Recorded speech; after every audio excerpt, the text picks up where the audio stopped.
আসসালামু আলাইকুম সুপ্রিয় দর্শক, আশা করছি সকলে ভালো এবং সুস্থ আছেন। বাবুলের পক্ষ থেকে সকলকে স্বাগতম। সুপ্রিয় দর্শক, বেশ কয়েকদিনই আপনাদের মাঝে আমরা কোনো ভিডিও আপলোড করতে পারিনি।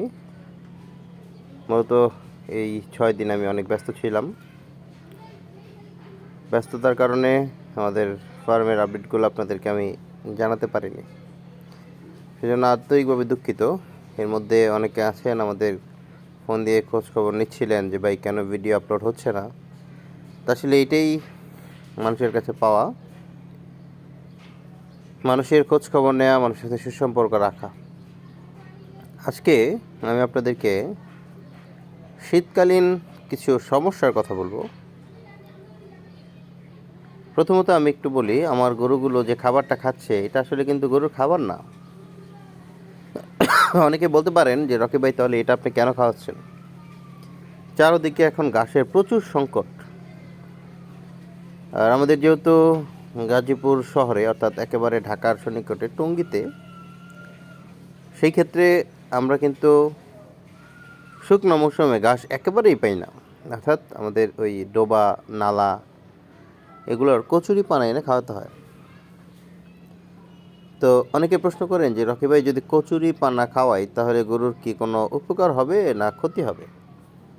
ফার্স্ট অফ অল আমি বলবো, যদি গরু কচুরি পানা আপনি রেশিও অনুপাতে খাওয়াতে পারেন তাহলে সবুজ ঘাসের যে চাহিদাটা সেটা আপনি মেটাতে পারবেন, কিন্তু প্রোটিন পার্সেন্টেজ খুবই কম। ওর পেট ভরলো। কথা হচ্ছে, যদি কচুরি পানা খাওয়ানোর পর পেট ভরে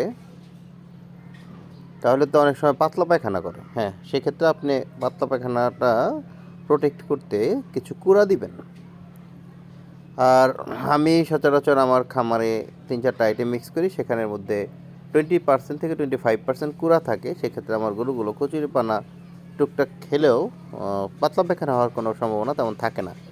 এরপরেও যদি কোনোটার পাতলা পায়খানা হয়ও, তো আমি কি করি, রেগুলারই জাইমোবেট, বায়োগার্ড এগুলো ইউজ করি। তা আপনারাও করতে পারেন।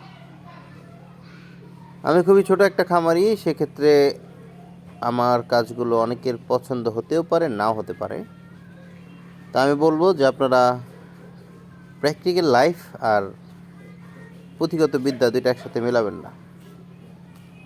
আজকে এই পর্যন্তই, দেখা হবে নতুন কোনো ভিডিওতে। সে পর্যন্ত ভালো থাকবেন। আসসালামু আলাইকুম, আল্লাহ হাফেজ।